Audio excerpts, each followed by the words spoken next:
নতুন বছর আসছে আর এটা হচ্ছে ক্রিসমাস ইভিনিং, তাই কলকাতার পার্ক স্ট্রিটের ব্লগ থাকবে না তা তো হয় না। এখন আমি আছি ক্যামাক স্ট্রিটে। ক্যামাক স্ট্রিটকেও খুব সুন্দর করে সাজানো হয়েছে, আর এই ক্যামাক স্ট্রিট সোজা গিয়ে মিশেছে পার্ক স্ট্রিটের সাথে। ক্যামাক স্ট্রিট যেখানে পার্ক স্ট্রিটের সাথে মিশেছে সেখানেই রয়েছে অ্যালেন পার্ক। জায়গায় জায়গাতে ডিস্কো বল দেওয়াতে বেশ একটা দারুণ এফেক্ট হচ্ছিল চারধারে। শীতের আমেজ মেখে মানুষজন তখন ফেস্টিভ মুডে। আমি পার্ক স্ট্রিটে দুদিন গেছিলাম, 24শে ডিসেম্বর এবং 26শে ডিসেম্বর। 24, 25 এবং 31 তারিখে অ্যালেন পার্ক যে বন্ধ থাকে সেটা মনে হয় আমার মতো অনেকেই জানো না, তাই তোমাদের সামনে তুলে ধরলাম। 24 তারিখের ভিডিও এবং 26 তারিখের ভিডিও আমি এখানে ক্লাব করে দিয়েছি। বিভিন্ন চ্যানেল থেকে বিভিন্ন রিপোর্টার্সদের 24 তারিখেও দেখেছিলাম, আবার 26 তারিখেও দেখেছিলাম। 26শে ডিসেম্বর অ্যালেন পার্কে এসে আর নিরাশ হতে হয়নি। পার্ক স্ট্রিট মানেই লম্বা চওড়া হেঁটে বেড়াবার জায়গা, এটা অনেকের মনেই ধারণা রয়েছে। তবে এখানকার অ্যালেন পার্ক অন্যতম প্রধান আকর্ষণ হতে পারে। চলো তোমাদের দেখাই অ্যালেন পার্কের ভেতরে কি হয়। ক্রিসমাস থিম দিয়ে পার্কটাকে সাজানো তো হয়ই, তার সাথে থাকে দারুণ সুন্দর আলোকসজ্জা। পার্কের ঠিক মাঝখানে বিভিন্ন মিশনারি স্কুল থেকে বাচ্চারা বিভিন্ন অনুষ্ঠানে পার্টিসিপেট করছিলেন। এখানে বাচ্চাদের অনেক ফ্রি গিফটসও দেওয়া হচ্ছিল।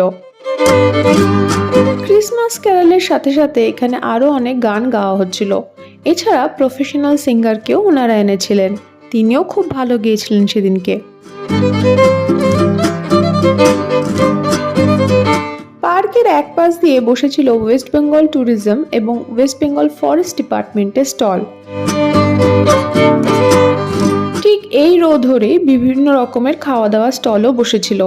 এখানে ইন্ডিয়ান খাওয়া দাওয়ার সাথে সাথে চায়না টাউন থেকেও স্টল এসেছিল, আবার সিঙ্গাপুরের বিভিন্ন কুজিনও তোমরা ট্রাই করতে পারো।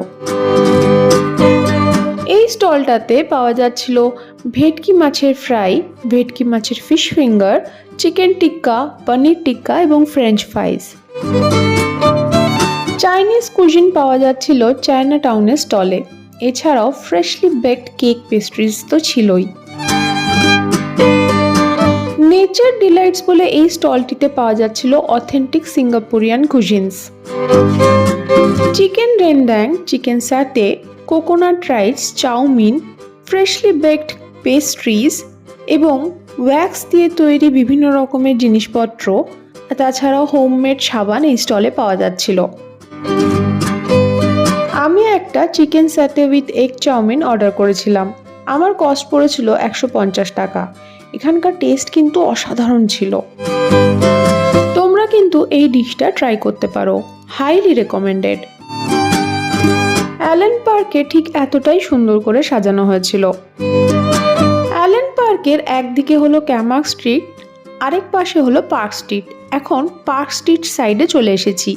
এখানে রাস্তা পার করে চলে যাব পেট্রোল পাম্প বা পোস্ট অফিসের দিকে।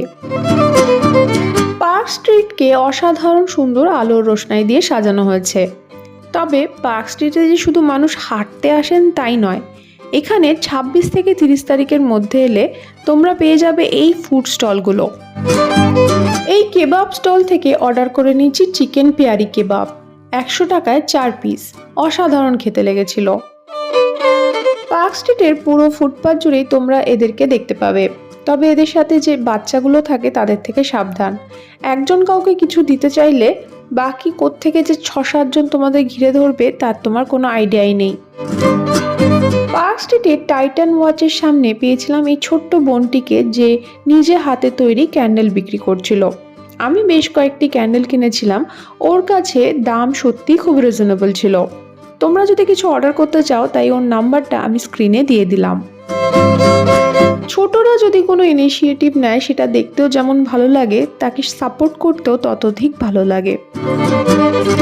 এটা হচ্ছে পার্ক স্ট্রিটের পোস্ট অফিসের সামনে।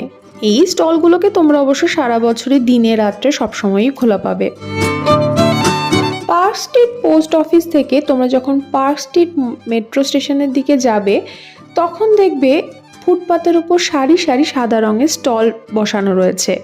প্রত্যেক বছরই এই স্টলগুলো থাকে। আজকে 24 তারিখ, তাই স্টলগুলোতে র্যান্ডম ভেন্ডাররা তাদের ছোটোখাটো জিনিস নিয়ে সাময়িকভাবে বসে আছে। 26 তারিখে যেতেই পিকচারটা পুরোপুরি বদলে গেছিল। এই স্টলগুলোতে বসেছিল বিভিন্ন রকমের খাওয়ার স্টল। বিরিয়ানি, চিকেন চাপ থেকে শুরু করে এখানে ছিল ice cream, sandwich, freshly baked cakes, momos, cookies, বিভিন্ন রকমের পেস্ট্রিজ, এক্লেয়ার্স এবং আরও অনেক কিছু। এনারা কিন্তু সবাই বাড়ি থেকে নিজেরা কুক করে নিয়ে আসেন এবং এই কদিন এখানে এগুলোকে বিক্রি করেন। সুতরাং টেস্টগুলো তোমরা দারুণ পাবে এবং দামও বেশ রিজনেবল। পার্ক স্ট্রিটের অ্যালেন পার্কের পর এই খাওয়া স্টলগুলো হচ্ছে আরেকটি অন্যতম আকর্ষণ। মোগলাই চাইনিজ খাবারের সাথে সাথে অথেন্টিক বাঙালি মিষ্টি অর্থাৎ শীতকালের নলেন গুড়ের বিভিন্ন মিষ্টান্নও কিন্তু এখানে পাওয়া যাচ্ছিল। আমার সাথে বছরের শেষে এই পার্ক স্ট্রিট ঘুরে বেড়াতে তোমাদের কেমন লাগছে অবশ্যই কমেন্ট করে জানিও। ভালো লাগলে ভিডিওটাকে একটা লাইক করে দিও। ভিডিওটা ইনফরমেটিভ মনে হলে বন্ধুদের সাথে শেয়ারও করতে পারো। আর আমার চ্যানেল নতুন হলে